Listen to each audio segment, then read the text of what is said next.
அஸ்ஸலாமு அலைக்கும் வரஹ்மத்துல்லாஹி வபரகாத்துஹு.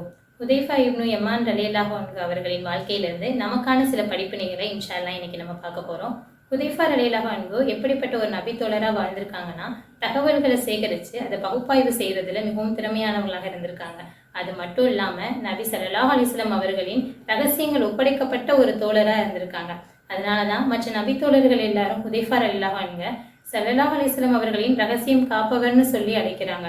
ஹுதைஃபா ரலியல்லாஹு அன்ஹு எப்படிப்பட்ட ஒரு நபரா வாழ்ந்திருந்தாங்கன்னா, ரகசியம் காப்பவர்ன்ற பட்டம் அவங்களுக்கு கொடுக்கப்பட்டிருக்கும். நபி ஸல்லல்லாஹு அலைஹி வஸல்லம் அவர்கள் நயவஞ்சர்களுடைய பெயரையும் எண்ணிக்கையும் ஹுதைஃபா ரலியல்லாஹு அன்ஹுக்கு மட்டுமே அறிவிச்சிருந்தாங்க. ஹுதைஃபா ரலியல்லாஹு அன்ஹு நபி ஸல்லல்லாஹு அலைஹி வஸல்லம் அவர்களின் மரணத்துக்கு பிறகு கூட அந்த ரகசியத்தை பேணி பாதுகாக்கக்கூடியவர்களா இருந்தாங்க. இதுல இருந்து நமக்கான படிப்பினை என்ன? இப்போ இருக்கிற இந்த காலகட்ட சூழ்நிலையில நம்ம ஒரு ரகசியத்தை பேணி பாதுகாக்கிறோமான்றதை நம்ம தான் சிந்திச்சு பார்க்கணும். ஒரு ரகசியம்ன்றது நமக்கு கொடுக்கப்பட்ட ஒரு அமானிதம். அந்த அமானிதத்தை நம்ம பாதுகாக்கிறோமா இல்லையான்றதை நாம சிந்திச்சு பார்க்கக்கூடிய ஒரு விஷயமா இருக்கு. அடுத்ததா ஒரு நிகழ்வு அகலிப்போர். போரின் போது ஸல்லல்லாஹு அலைஹி வஸல்லம் அவர்களுக்கு எதிரி படைகளோட தகவல்களை சேகரிக்க ஒரு நபர் தேவைப்பட்டாங்க. அப்போ நபி ஸல்லல்லாஹு அலைஹி வஸல்லம் அவர்கள் தேர்ந்தெடுத்த ஒரு நபர் தான் ஹுதைஃபா ரலியல்லாஹு அன்ஹு. நபி ஸல்லல்லாஹு அலைஹி வஸல்லம் ஹுதைஃபா ரலியல்லாஹு அன்ஹுட்ட ஒரே ஒரு செய்தியை மட்டும் சொல்லி அனுப்புறாங்க. நீங்க எதிரி படைகளிடம் சென்றவுடன் நீங்க வந்திருக்கேன்னு அங்க காட்டி கொடுத்து எந்த கலவரத்தையும் நீங்க உண்டாக்கிடாதீங்க, அந்த தகவல்களை மட்டும் சேகரிச்சுட்டு வாங்கன்னு சொல்லி அனுப்புறாங்க. அந்த கடுமையான குளிரான சூழ்நிலையிலும் ஹுதைஃபா ரலியல்லாஹு அன்ஹு அங்க எதிரி படையினுடன் நுழையிறாங்க. அங்க நுழைஞ்சோடனேதான் முதல்ல அபு சுஃபியானை அங்க பாக்குறாங்க. அபு சுஃபியானை பார்த்ததும் அவங்களுக்கு அவங்க வாளால அவங்களை கொலை செய்து விடணும்னு சொல்லி உணர்ச்சிகள் தூண்டுது. இருந்தாலும் அப்போ அவங்களுக்கு நினைவுக்கு வர்றது ஒரே ஒரு விஷயம் தான், நபி ஸல்லல்லாஹு அலைஹி வஸல்லம் சொல்லி அனுப்பின ஒரு செய்தி. அது என்ன செய்தினா, எந்த கலவரத்தையும் உண்டாக்கி விடக்கூடாது அப்படின்ற அந்த ஒரு செய்தி அவங்களுக்கு நினைவுக்கு வந்ததால அந்த இடத்துல எதுவுமே செய்யாம அந்த தகவல்களை மட்டும் சேகரிச்சுட்டு வராங்க. எந்த அளவுக்குன்னா, ஹுதைஃபா ரலியல்லாஹு அன்ஹு அவர்களுடைய தந்தையை கொலை செய்ததே அபு சுஃபியான் தான். ஆனா அந்த இடத்துல அவங்க எல்லா உணர்ச்சிகளையும் கட்டுப்படுத்தி நபி ஸல்லல்லாஹு அலைஹி வஸல்லம் அவர்களுடைய வார்த்தையை மட்டும் கீழ்ப்படிந்து தகவல்கள் கொண்டு வந்து நபி ஸல்லல்லாஹு அலைஹி வஸல்லம் கிட்ட சேர்க்கிறாங்க. அப்போ அவங்க இருந்த சூழ்நிலை என்னன்னா, அபு சுஃபியான் அந்த படிகள் கிட்ட சொல்றான், இந்த கடுமையான குளிர் நம்மளை ரொம்ப தாக்குது, நம்ம கூடாரங்களையும் அது விட்டு வைக்கல, நம்மளை நெருப்பையும் பற்ற வைக்க விடல, அதனால நம்ம மக்கா நோக்கி திரும்ப செஞ்சு விடுவோம் அப்படின்னு சொல்லிட்டு அவங்க மக்கா நோக்கி திரும்ப போயிடுறாங்க. இந்த செய்தியை கொண்டு வந்து சேர்க்கிறாங்க. ஒரு நிமிஷம் நம்ம இந்த இடத்துல யோசிச்சு பார்க்குறோம். ஒருவேளை ஹுதைஃபா ரலியல்லாஹு அன்ஹு அவங்க உணர்ச்சிகளை கட்டுப்படுத்தாம அந்த இடத்துல கொலை செய்திருந்தாங்கன்னா அந்த இடத்துல என்ன நிகழ்ந்திருக்கும்?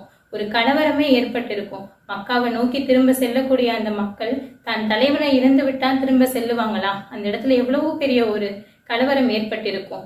அப்போ ஹுதைஃபா ரலியல்லாஹு அன்ஹு எப்படிப்பட்ட ஒரு சூழ்நிலையிலையும் எப்படி சிந்திச்சு செயல்பட்டிருக்காங்க?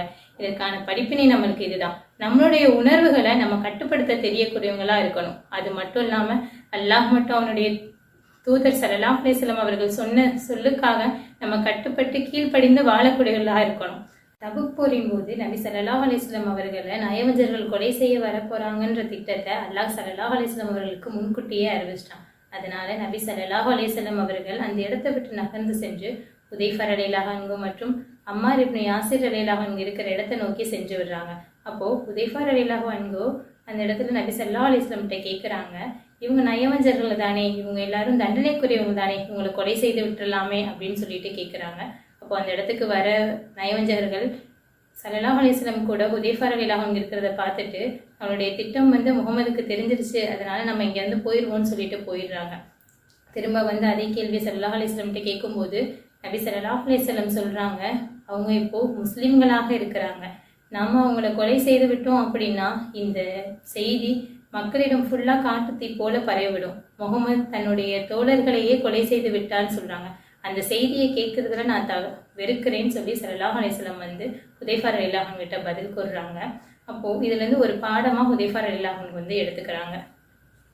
நபி ஸல்லல்லாஹு அலைஹி வஸல்லம் ஹுதைஃபா ரலியல்லாஹு அன்ஹு கிட்ட சொல்றாங்க, அவங்களுடைய நயவஞ்சர்களோட வெளித்தோற்றத்தை வச்சுதான் நம்ம தண்டனை கொடுக்க முடியுமே தவிர அவங்களுடைய உள்ளத்துல உள்ளதை அல்லாஹ் பார்த்துப்பான்னு சொல்றாங்க. இதனாலதான் ஹுதைஃபா ரலியல்லாஹு அன்ஹு கடைசி வரை நயவஞ்சர்களை பத்தி யாரிடமும் வெளியே சொல்லவே இல்லை. அப்படி சொல்லியிருந்தா அந்த இடத்துல ஒரு கலவரம் உண்டாயிருக்கும். ஆனா நபி ஸல்லல்லாஹு அலைஹி வஸல்லம் அவர்கள் முஸ்லிம்கள் அமைதியாக வாழ்றதையே விரும்பினாங்க. ஹுதைஃபா ரலியல்லாஹு அன்ஹு நயவஞ்சர்களின் மரணத்தின் அப்போது மட்டும் கூட அவங்களுடைய ஜனாசா தொழுகையில கலந்து கொள்ளாம தவிர்த்து வந்தாங்க. ஹுதைஃபா ரலியல்லாஹு அன்ஹு வாழ்நாளின் கடைசி வரை ரகசியத்தை பேணி பாதுகாக்கக்கூடியவங்களா இருந்தாங்க. இன்ஷா அல்லாஹ் நாமும் நம்மளுடைய வாழ்க்கையில இந்த படிப்பினைகள்லாம் நடைமுறைப்படுத்த அல்லாஹ் நமக்கு கிருபை செய்வானாக. இஸ்லாத்தை நடைமுறைப்படுத்துவதை எளிதாக்குவோம், இஹ்சானை செயலாக்குவோம். அஸ்ஸலாமு அலைக்கும் வரஹ்மத்துல்லாஹி.